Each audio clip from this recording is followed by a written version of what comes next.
বেক্তাশিরা মূলত সুফিবাদে বিশ্বাসী। তারা রাসূলুল্লাহ সাল্লাল্লাহু আলাইহি সাল্লামের সকল সাহাবীর মধ্যে থেকে আলী এবং ফাতেমা রাদিয়াল্লাহু তাআলা আনহুম আজমাইনকেই সবথেকে বেশি প্রাধান্য দিয়ে থাকে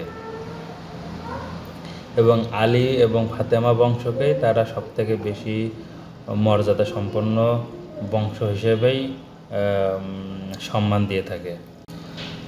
এই সম্প্রদায় মূলত বেশ কিছু ব্যক্তির মাধ্যমে বিকশিত লাভ করে।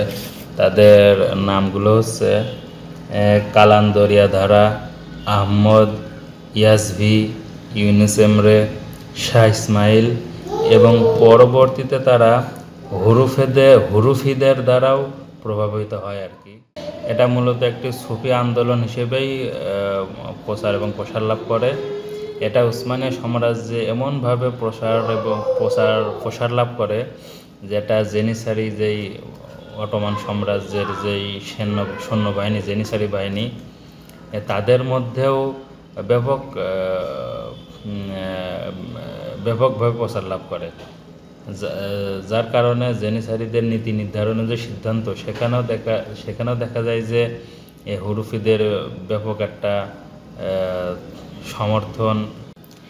এই জেনিসারি শিবিরের সঙ্গে ব্যাপকভাবে ঘনিষ্ঠ সম্পর্ক থাকার কারণে পরবর্তীতে অটোমান সুলতান মাহমুদ দ্বিতীয় বেক্তাশি মুসলিমদেরকে নিষিদ্ধ ঘোষণা করে।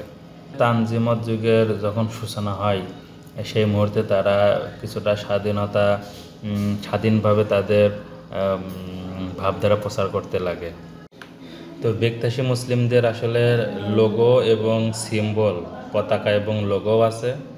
সর্বশেষ তুর্কি প্রজাতন্ত্র প্রতিষ্ঠার পরে মোস্তফা কামাল আতাতুর্ক 1925 সালে এই বেক্তাশি মুসলিমদের যে লজগুলো থাকে, অর্থাৎ তাদের যে আশ্রমগুলো থাকে, এইগুলো পুরোপুরি নিষিদ্ধ ঘোষণা করে।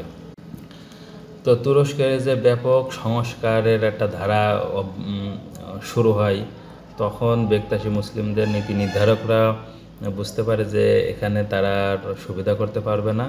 তো তারা তখন আলবেনিয়ার তিরানা শহরে তাদের কার্যক্রম স্থানান্তর করে এবং সেখানেই তাদের একটা সদর দপ্তর স্থাপন করে। সেখান থেকেই তাদের এই সুফিবাদের ভাবধারা প্রচার এবং সংরক্ষণের ব্যবস্থা করা হয়।